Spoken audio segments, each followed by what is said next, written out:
Hello बच्चों, चलिए प्रश्न पढ़ते हैं। यदि ए समुच्चय जिसके अवयव हैं 3 कोमा समुच्चय के कोष्टक के अंदर 1 कोमा 4 है, तो सिद्ध कीजिए कि पी ए बराबर समुच्चय में हमारा समुच्चय 3 कोमा फिर समुच्चय का कोष्टक 1 कोमा 4 कोमा समुच्चय 3 कोमा समुच्चय के अंदर हमारे समुच्चय का कोष्टक 1 कोमा 4 कोमा 5 है।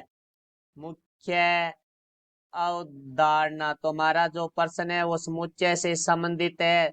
तो हमारे पास देखो भाई, पी ए की बात की गई है, तो पी ए यदि ए समुच्चय है तो पी ए हमारा घात समुच्चय होता है। तो सबसे पहले हम बात करते हैं घात समुच्चय के बारे में। तो देखो हमारा घात समुच्चय क्या होता है, किसी समुच्चय के उप समुच्चयों का संग्रह है, वो हमारा घात समुच्चय होता है। जैसे हमारे पास प्रश्न के अंदर दिया गया है एक समुच्चय ए जिसके उप समुच्चयों का जो संग्रह है वो हमारा इसका घात समुच्चय होगा। तो देखो भाई, हम बात करते हैं इसके उप समुच्चय के लिए। तो उप समुच्चय वह समुच्चय होता है जिसके अवयव हमारे पास है यदि ए में विद्यमान है तो वह एक का उप समुच्चय कहलाता है। तो देखो भाई, हम लिखेंगे ए के उप समुच्चय।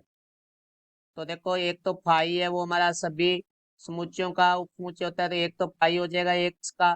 जैसे हमारे पास समुच्चय है जिसमें अवयव है 3, क्योंकि 3 अवयव है तो 3 ए में भी विद्यमान है, तो ये हमारा एक का उपसमुच्चय होगा। एक हमारा हो जाएगा समुच्चय के अंदर है, समुच्चय का चिन्ह है 1 कोमा 4, क्योंकि समुच्चय 1 कोमा 4 हमारा एक का अवयव है। फिर उसके बाद देखो हमारे पास ये समय समय का उपसमुच्चय होता है, तो समुच्चय का चिन्ह है 3 कोमा समुच्चय के अंदर 1 कोमा 4, तो ये हमारा इसका उपसमुच्चय हो जाएगा। तो यदि इसका हम संग्रह करते हैं तो वो हमारा घात समुच्चय होता है, तो पी ए बराबर हो जाएगा समुच्चय।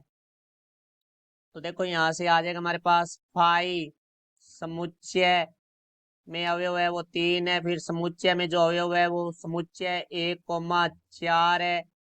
फिर हमारा समुच्चय जिसके अवयव है 1 और समुच्चय 1 कोमा 4, तो ये हमारा घात समुच्चय होगा। तो हम देखते हैं ये हमारा यहाँ जो सिद्ध करना था उसके अंदर दिया गया है, तो ये हमारा सिद्ध होता है। तो ये हमारे प्रश्न का उत्तर हुआ। मैं आशा करता हूँ समझ आया होगा। धन्यवाद।